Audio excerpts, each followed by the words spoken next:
వాగర్థావివ సంపృక్తౌ వాగర్థ ప్రతిపత్తయే జగతః పితరౌ వందే పార్వతీ పరమేశ్వరౌ. వేదశృతి ప్రమాణాలలో మనకు అనేక విషయాలు అపౌరుషేయములు అయినటువంటి వేదము ద్వారానే తెలుస్తాయి. అటువంటి చతుర్వేద సంపన్నులైనటువంటి మా తెనాలి వాస్తవ్యులు విష్ణు భట్ల వంశ సంజాతులు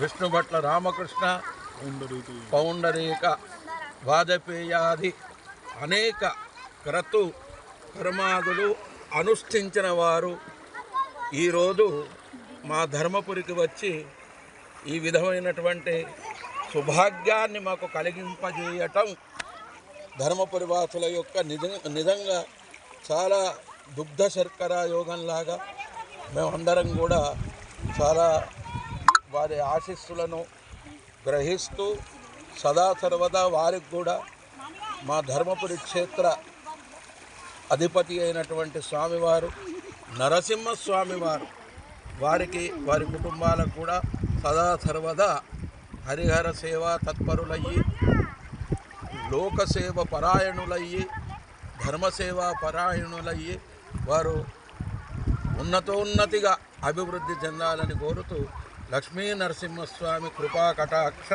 ప్రాప్తిరస్తు అనుగ్రహ ప్రసాద సిద్ధిరస్తు సర్వాభీష్ట సిద్ధిరస్తు. ఓం తచ్చత్ ఓం తచ్చత్ ఓం తచ్చత్.